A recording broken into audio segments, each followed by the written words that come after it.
Minasan, konnichiwa. Jumpa lagi dengan Kumakung. Kali ini kita akan sering dan belajar bahasa Jepang dengan seru dan mudah dipahami. Hari ini kita masuk ke bab 6, kata benda dalam bahasa Jepang atau dalam bahasa Jepang disebut meishi. Kata benda ini sangat penting karena digunakan dalam kehidupan sehari-hari, mulai dari menyebut nama benda, tempat, hingga orang.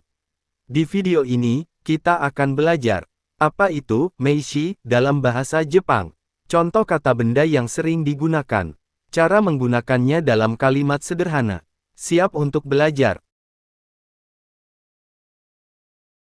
Kata benda adalah kata yang digunakan untuk menamai orang, tempat, benda, atau konsep abstrak. Dalam bahasa Jepang, kata benda memiliki keunikan tersendiri, yaitu tidak mengalami perubahan bentuk berdasarkan jumlah singular atau plural maupun jenis kelamin.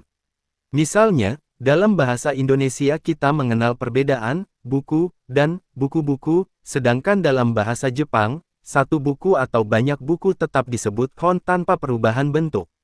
Menarik, kan? Nah, di video ini kita akan belajar lebih dalam tentang jenis-jenis kata benda serta bagaimana menggunakannya dalam kalimat. Jadi, jangan kemana-mana dan tetap ikuti pelajaran ini sampai selesai. Setelah kita mengenal apa itu meishi atau kata benda, sekarang kita akan belajar ciri-ciri khusus kata benda dalam bahasa Jepang. Ciri pertama, tidak memiliki bentuk plural. Di bahasa Jepang, kata benda tetap sama, baik dalam bentuk tunggal maupun jamak. Misalnya, hon bisa berarti buku maupun buku-buku. Namun, ada beberapa kata benda yang bisa dibuat jamak dengan menambahkan kata tertentu. Contohnya, hito orang, hitobito orang-orang. Ciri kedua, tidak mengalami perubahan berdasarkan gender. Dalam bahasa Jepang, kata benda tidak berubah bentuk tergantung jenis kelamin. Misalnya, kiyoshi berarti guru, baik untuk laki-laki maupun perempuan.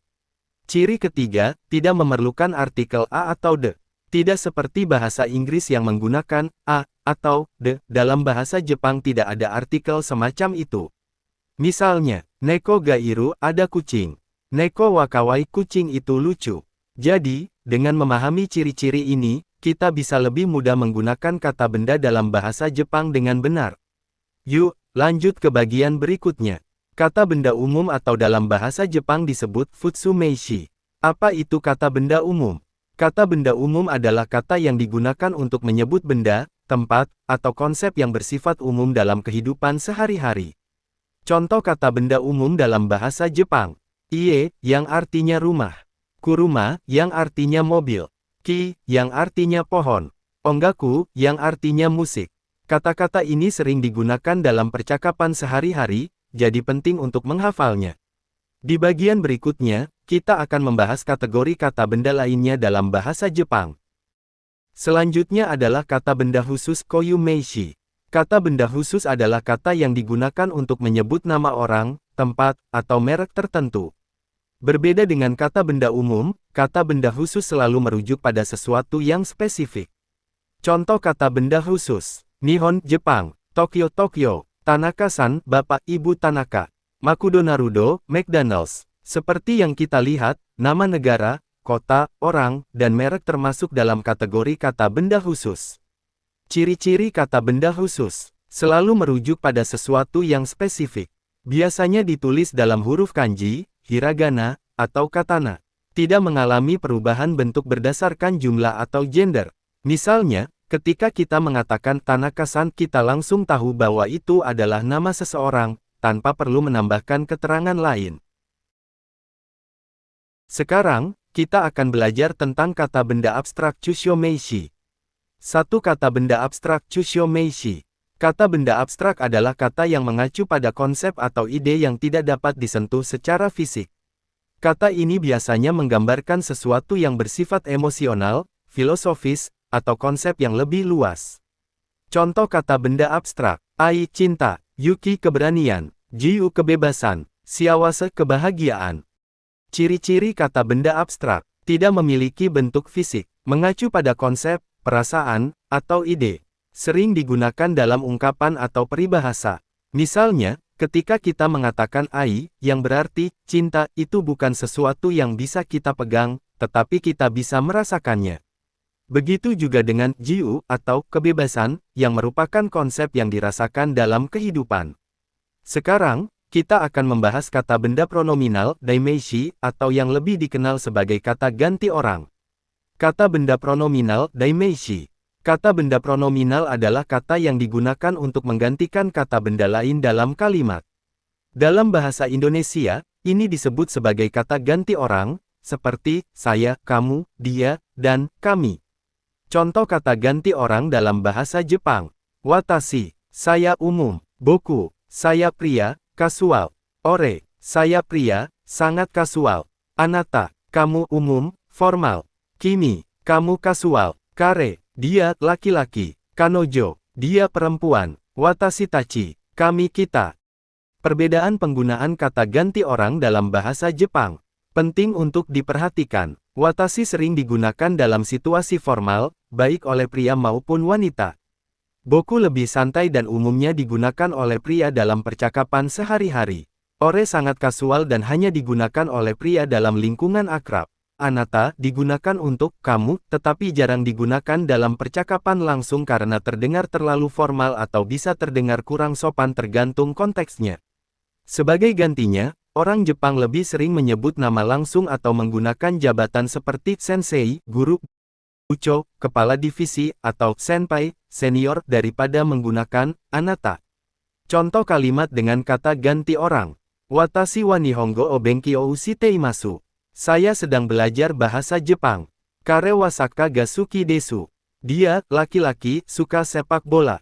Kimi no namae wa nan desu ka? Siapa namamu? Kasual. Sekarang kita akan belajar pola kalimat dasar dengan kata benda dalam bahasa Jepang. Saat mempelajari bahasa Jepang, kita sering menemukan kalimat yang menyatakan bahwa sesuatu adalah sesuatu. Nah, dalam bahasa Jepang, kita menggunakan pola awa B des untuk menyatakan bahwa A adalah B. Pola A adalah B, awa B des. Pola ini digunakan untuk menyatakan bahwa suatu subjek adalah sesuatu. Struktur. Subjek wa kata benda, des. Awa B desu, A adalah B. Penjelasan. Wa adalah partikel penanda subjek. Desu adalah kata penutup yang membuat kalimat terdengar lebih sopan.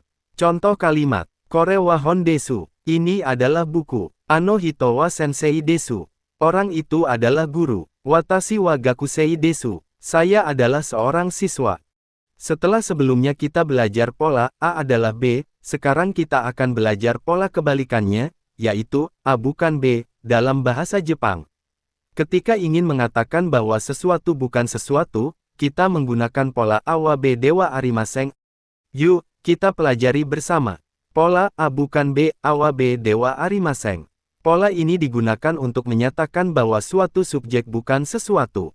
Struktur. Subjek wa kata benda, dewa arimasen. A wa B dewa arimasen, A bukan B. Penjelasan. Wa adalah partikel penanda subjek. Dewa arimasen adalah bentuk negatif dari desu yang digunakan dalam bahasa formal. Contoh kalimat. Kore wa zashi dewa arimasen. Ini bukan majalah. Kare wa isa dewa arimasen. Dia bukan dokter. Dalam situasi santai, kita bisa menggunakan bentuk lebih pendek dewa nai desu atau ja arimasen. Selanjutnya kita akan belajar cara bertanya dalam bahasa Jepang menggunakan pola apakah A adalah B. Atau dalam bahasa Jepang A wa B desu ka. Pola ini sangat berguna saat ingin memastikan sesuatu, misalnya bertanya apakah seseorang adalah dokter, apakah ini adalah buku, dan sebagainya. Yuk, kita pelajari lebih dalam. Pola kalimat tanya, apakah A adalah B? Pola ini digunakan untuk mengajukan pertanyaan apakah suatu subjek adalah sesuatu atau bukan. Struktur. Subjek wa kata benda, desu ka.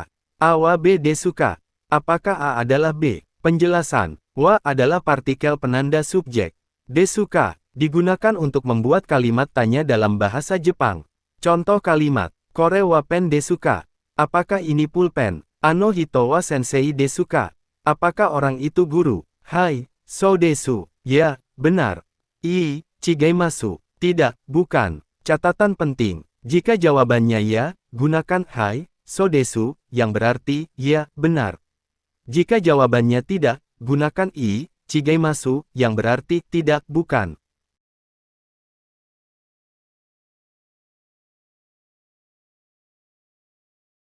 Selamat, kalian telah menyelesaikan pembelajaran tentang kata benda dalam bahasa Jepang. Sekarang, mari kita rangkum poin-poin penting yang telah kita pelajari. Kesimpulan penting, kata benda dalam bahasa Jepang tidak berubah bentuk berdasarkan jumlah atau gender. Di dalam bahasa Jepang, kata benda tetap sama baik untuk bentuk tunggal maupun jamak, serta tidak berubah berdasarkan jenis kelamin. Berbagai jenis kata benda dalam bahasa Jepang. Kita telah mengenal kata benda umum, khusus, abstrak, dan kata ganti orang, yang semuanya memiliki peran penting dalam komunikasi sehari-hari. Pola kalimat dasar menggunakan kata benda. Kita telah belajar bahwa pola kalimat dasar untuk menyatakan sesuatu menggunakan struktur. Awa B des, A adalah B. Awa B des ka, apakah A adalah B? Latihan membaca dan menulis kata benda itu penting. Semakin sering berlatih, semakin cepat kita memahami dan menguasai bahasa Jepang. Terima kasih sudah belajar bersama Kuma-kun di bab 6. Sekarang kalian sudah memahami jenis-jenis kata benda dalam bahasa Jepang. Cara menyusun kalimat dasar menggunakan kata benda. Pola kalimat tanya dan bentuk negatif dengan kata benda. Latihan dan konsistensi adalah kunci utama dalam belajar bahasa Jepang. Jadi, jangan lupa untuk terus berlatih dan gunakan kata benda dalam percakapan sehari-hari. Jangan lewatkan bab selanjutnya. Kita akan belajar pola kalimat yang lebih menarik dan berguna untuk percakapan sehari-hari. Jika video ini bermanfaat, jangan lupa like, komen, dan subscribe untuk terus mendukung channel Kuma-kun.